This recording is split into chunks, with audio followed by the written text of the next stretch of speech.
जब इंसान के पास कोई रास्ता नहीं होता बचने का तो वो झूठ का सहारा लेता है। स्थिति खराब है तो झूठ भी साथ नहीं देती है। झूठ का साम्राज्य फैलाकर कोई सोचे मैं सत्ता में बना रहूं, ये कैसे संभव है। जानिए ईडी ने कैसे गिरफ्तार किया सिसोदिया को। नमस्कार, मैं हूं आशीष राठौर। दिल्ली शराब घोटाले में आज मनीष सिसोदिया की जमानत पर सुनवाई होनी है। आज की सुनवाई दिल्ली के पूर्व डिप्टी सीएम मनीष सिसोदिया की सीबीआई द्वारा की गई गिरफ्तारी में जमानत पर है, जबकि गुरुवार को सिसोदिया को ईडी ने गिरफ्तार कर लिया है। यह बड़ी खबर है दोस्तों। इसलिए आज ईडी भी सिसोदिया को कोर्ट में पेश करके रिमांड पे लेने की कोशिश कर सकती है।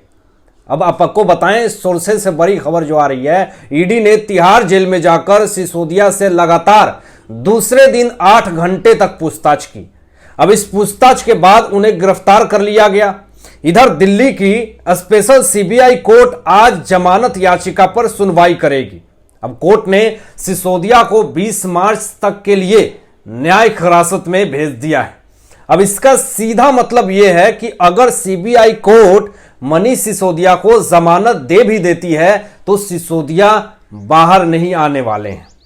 इससे पहले कि सीबीआई के स्पेशल कोर्ट तिहाड़ जेल में बंद मनीष सिसोदिया की जमानत पर सुनवाई करती, उन्हें इन्फोर्समेंट डायरेक्टरेट ने गिरफ्तार कर लिया। इससे झटका तो केजरीवाल को लगा है, बिलबिलाए हुए हैं और घंटे पे ट्वीट कर रहे हैं।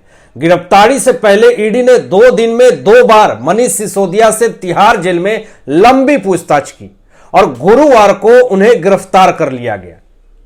इससे पहले 7 दिन की सीबीआई रिमांड के बाद मनीष सिसोदिया को तिहाड़ जेल में भेजा गया था दोस्तों। और शराब घोटाले में मनीष सिसोदिया आरोपी नंबर 1 है। अब ईडी इस केस में चार्जशीट फाइल कर चुकी है। चार्जशीट में मनीष सिसोदिया के खिलाफ संगीन इल्जाम लगाए गए हैं। अब सिसोदिया चारों तरफ से घिर गया है, बचना मुश्किल है।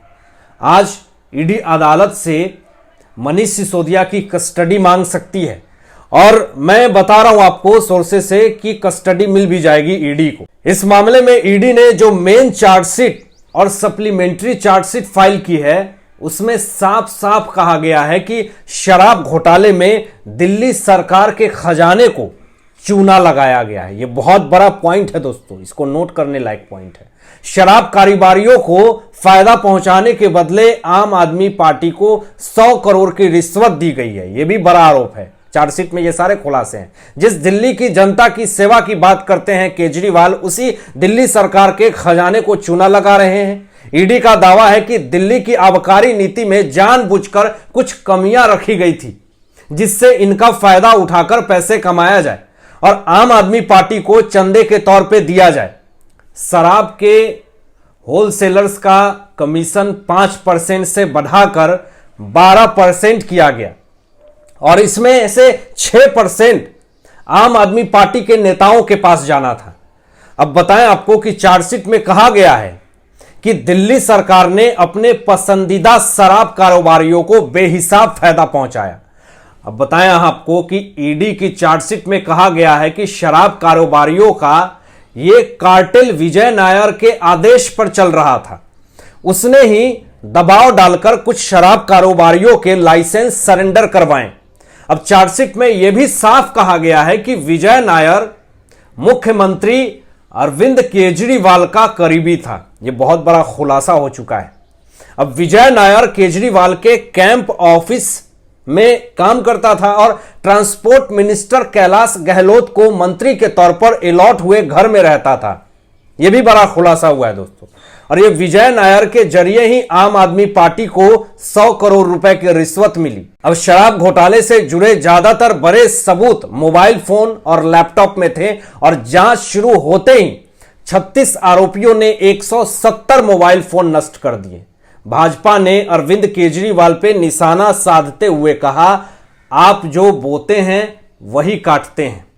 केजरीवाल सरकार का शराब घोटाला एक बड़ा घोटाला, बहुत बड़ा घोटाला है दोस्तों। इसलिए हर चुनाव में आम आदमी पार्टी को यह स्वीकार करना होगा कि उसे मनीष सिसोदिया के बारे में लोगों को बहुत कुछ समझाना होगा। क्या समझाएंगे? क्या समझाएंगे अरविंद केजरीवाल जी सारे लोगों को? यही कि सिसोदिया शराब घोटाला करके जेल में था, यही समझा सकते हैं ना आप। मनीष सिसोदिया ने जेल से देश के नाम पत्र लिखा और उसको केजरीवाल शेयर करते हैं अपने ट्विटर अकाउंट हैंडल से। आखिर जेल से अपनी बात कैसे रखे जा रहे हैं सोशल मीडिया पे? हो सकता है सरकार केजरीवाल का है तो कुछ भी संभव है। सिसोदिया ने पत्र में क्या लिखा जरा सुनिए। बीजेपी लोगों को जेल में डालने की राजनीति करती है, ये केजरीवाल बोलते हैं। हम बच्चों को पढ़ाने की राजनीति करते हैं। जेल भेजना आसान है, बच्चों को पढ़ाना बहुत मुश्किल। राष्ट्र शिक्षा से आगे बढ़ेगा, जेल भेजने से नहीं। मुख्यमंत्री जी, एक भ्रष्ट व्यक्ति का समर्थन करना आपको शोभा नहीं देता। आपको राजनीति विरासत में नहीं मिली, बल्कि उस आंदोलन से मिली है जो भ्रष्टाचार के खिलाफ था। यदि आप इस तरह रोज भ्रष्टों का साथ देंगे, भ्रष्टाचारियों का साथ देंगे, तो आगे से जनता कभी किसी नेता के ईमानदार शासन के दावे और वादे पर विश्वास नहीं करेगी।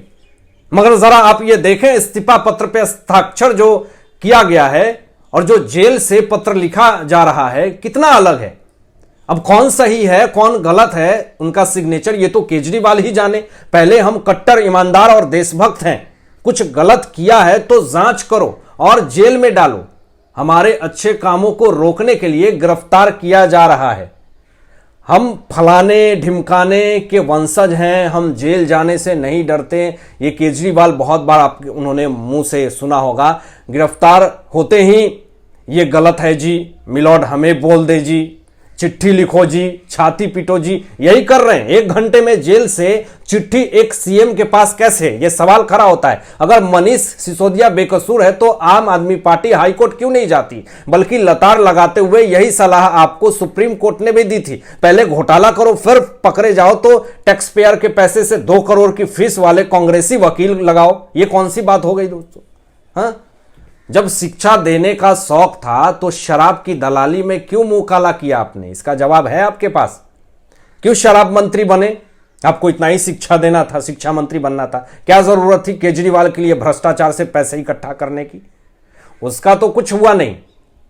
आप उसके लिए जेल चले गए ना, आपका परिवार था, बच्चे रो रहे हैं, पत्नी रो रही है, अब वहां से चिट्ठी भेज रहे हैं आप।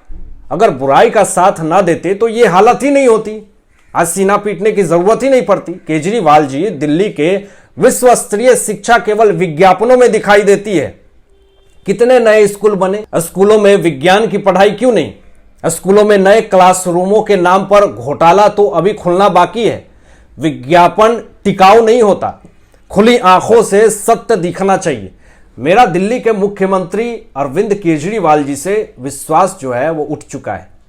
जब खुद केजरीवाल ने दोनों का इस्तीफा ले लिया है, जांच चल रही है, तो कानून पर विश्वास रखना चाहिए। इस तरह हर घंटे ट्वीट करना शक पैदा करता है। इतनी बौखलाहट किस लिए?